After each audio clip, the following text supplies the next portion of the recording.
what I'm doing is something called the iGOD project. And what this basically is expanding our experience until we are the experience of everything, which is the closest we can imagine is God. So first you have your individual experience, but this is an illusion.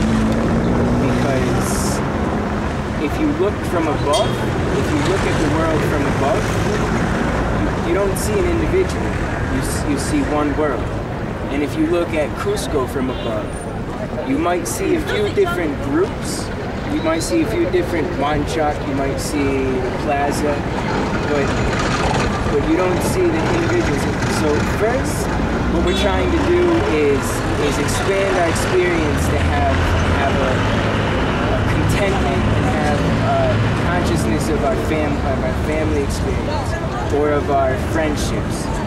And then, well, first ourselves, because we need to love ourselves and have this, understand ourselves completely before we can understand others. But as we understand our families completely, our friends completely, we can begin to add more to the communities. And as we interact and add with the communities, we begin to understand the communities more. And our experiences expand, and the experience expands. And what we are is the experience of this moment. We are nothing but this moment, this experience. So if you can expand your experience more and more and more, you are expanding the I. And as you expand the I, you are becoming closer to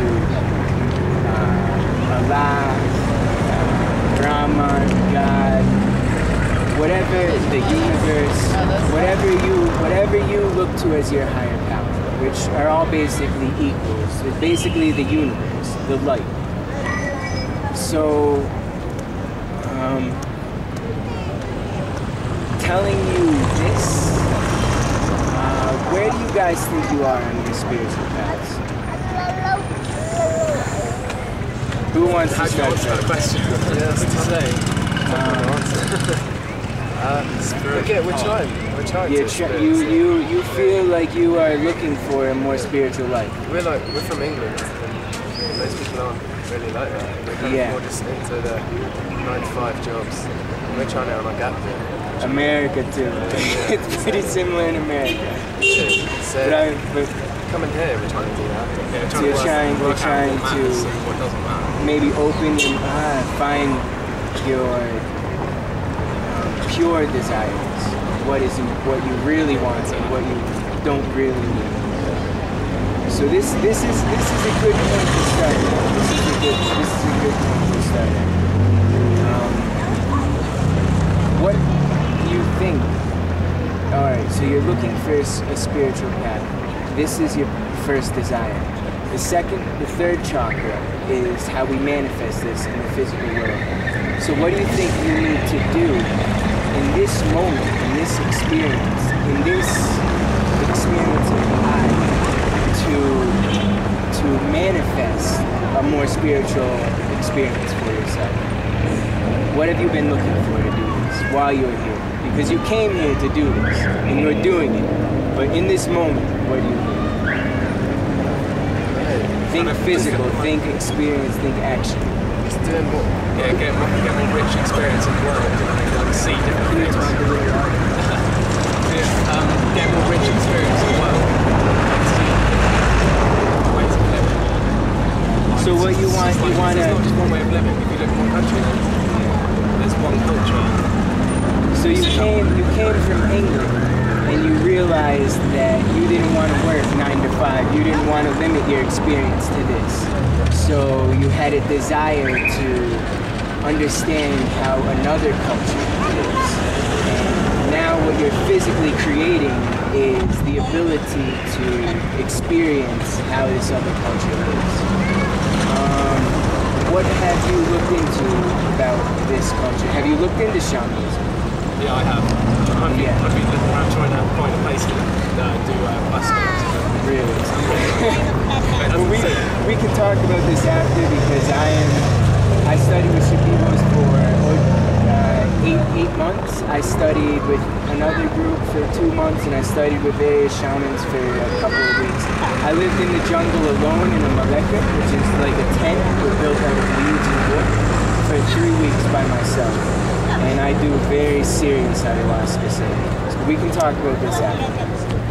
Because, so you want to understand this culture. What ayahuasca is it's a spirit. Right now we are very disconnected from the spiritual world. You understand what the chakras are, right? You've never heard of the 7 chakras? We've heard of them, but we don't really. Okay, so we have 7 points of where our energy bodies intersect. And the 7 is how we connect with the spiritual world. The first is how we connect with the physical world. And the 5 in between control our daily reality, how we talk, higher abilities of the mind, how we manifest experiences in the physical world, what our desires are. So to balance these, you can have compassion, love, pure compassion. You can have pure desires. You can do pure actions. You can talk without purity, and you can have visionary experiences of where you should be bringing yourself in life. So this is good. So you've started the process because you've opened up your desires and you're putting energy into your 2nd chakra. This is going to raise your energy levels to the point where you'll be able to because in the States, in England, we are closed. In the streets, we're not going to hug a stranger. But here, I'll give you a hug. And this is love. This is love. This is equal love. It's not love with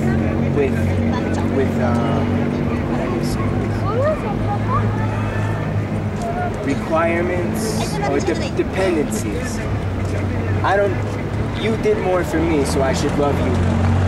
But no, if we have equal love, we're going to receive so much more from the universe. Because this cannot exist without that. So receiving cannot exist without giving. So the more you give, the more you're going to receive.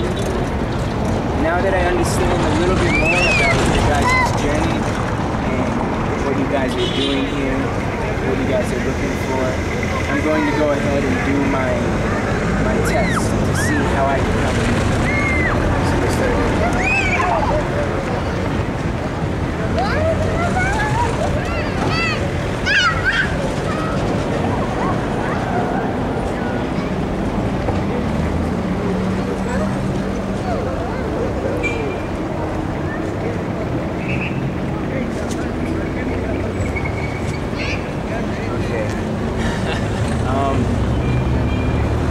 Worried about something,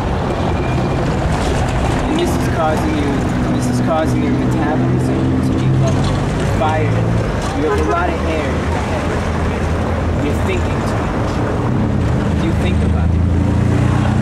Yeah, but you think it's philosophy or something like this, or why are you thinking so much? I wouldn't know. That's what people do, isn't it? This is what people do to throw their energy. We shouldn't be thinking when we're experiencing. We should be experiencing. There's certain small times in the day to think, to remember what happened in the day, to process what happened in the day, and to think about what we could have done better. But while we're experiencing, if we're cooking food, we shouldn't be thinking. We shouldn't be thinking about what we're going to do after we're cooking. We should be in the moment, in the experience. These thoughts take us to another place. They take us out of the moment. And the experience is the act. They take us out of ourselves.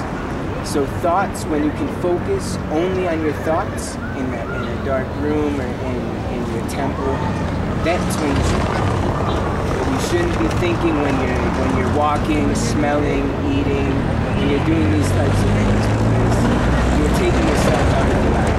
You're taking yourself out of the experience.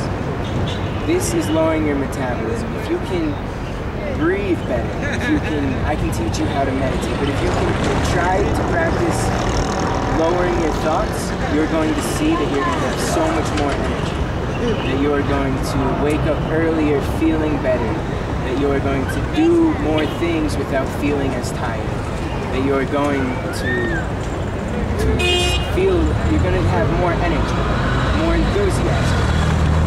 Maybe now you're thinking too much and you don't have a lot of enthusiasm to do a lot of the things you're thinking about. But if you stop thinking, you'll raise the enthusiasm to do the things.